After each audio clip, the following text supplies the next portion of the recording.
This host isn't real. I'm a synthetic version of myself. And that's exactly the point. Welcome to the Politics of AI Filmmaking.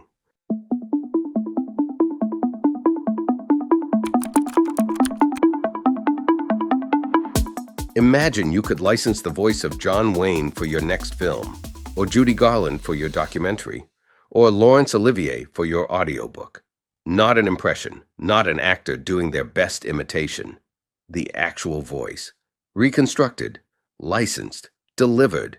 That's not science fiction anymore. ElevenLabs launched something called the Iconic Voice Marketplace.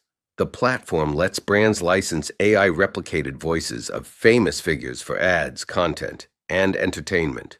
28 voices at launch: Michael Caine, Judy Garland, John Wayne, Laurence Olivier, Maya Angelou, Alan Turing, Babe Ruth, Mark Twain, Thomas Edison, living legends and historical icons, side by side. Here's how it works.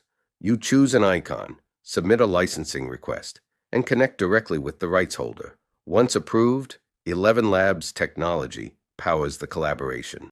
My first reaction when I heard about this was complicated, and I think yours probably was too. So let's actually walk through it. Let's start with what I think is genuinely good about this. The consent model. That's the big one. Here's where we actually are right now. AI voice cloning has gotten so good that you can clone almost anyone's voice without their permission. And people are doing exactly that. TikTok and YouTube are full of unauthorized celebrity voice clones being used in ads, in content, in scams. Morgan Freeman, who is not on the ElevenLabs platform, had to go on social media and publicly call out people using an AI version of his voice in advertisements he never agreed to. At 88 years old, posting on X, trying to protect his own identity. That's the Wild West version of this. That's what happens when there's no framework. What ElevenLabs is doing, at least on paper, is the opposite. Every voice on the marketplace has been authorized. The artist or their estate has signed off. They get compensated. Before you can use a voice, you submit your project for approval. The rights holder can say yes, or they can say no. You don't just get to point AI at Michael Caine and do whatever you want. Michael Caine, 92 years old, put out a statement. He said, "For years, I've lent my voice to stories that move people. Now I'm helping others find theirs. It's not about replacing voices. It's about amplifying them." He genuinely seems to believe in this. Matthew McConaughey became an investor and used his AI voice to create a Spanish-language audio edition of his own newsletter. That's an artist finding a practical, expansive use for the technology, on his own terms, consent-based, transparent. Artist gets paid. Artist has approval rights. Compared to what's happening everywhere on the internet right now, that is genuinely better. But there's always a but on this show. Let me tell you what actually bothers me. Because it's not the living celebrities I'm most concerned about. Michael Caine can speak for himself. Judy Garland, John Wayne, Maya Angelou, Laurence Olivier, Alan Turing.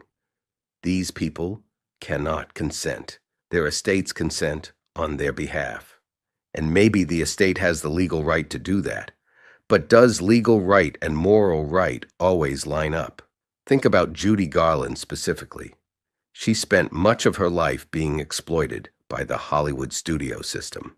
She had almost no control over her own image, her own work, her own career. The studio owned her. And now, decades after her death, we're going to clone her voice and license it to brands? The estate says yes, the check clears? Here's where I land. I think ElevenLabs is actually trying to do this responsibly. Compared to the alternative, the total chaos that exists right now, a consent-based, artist-approved, revenue-sharing marketplace is better. It's not perfect, but it's better. And I think what this represents is something bigger than voice cloning. This is the industry starting to build the rules. For the first time, there's an actual framework around AI and creative identity. And that matters, because most of AI's relationship with creative work until now has been take first, ask questions never. What ElevenLabs has built, whatever its flaws, is a different model. One where the artist is in the room. One where consent is the starting point, not an afterthought. But here's the question that keeps me up at night. Once we can perfectly replicate the voice of any human being who ever lived, where does authenticity live? When you hear that voice, Michael Caine's voice, Judy Garland's voice, your favorite performer's voice, and it moves you, it resonates with you, it makes you feel something. Does it matter whether it's real? And if it doesn't matter, what does that say about us? That's the conversation, and that's exactly why this show exists. If this got you thinking, subscribe. Because this conversation is just getting started. Join me on Substack, politicsofai.substack.com. That's where the real conversation continues. I'm Marc Kimball. This is the Politics of AI Filmmaking.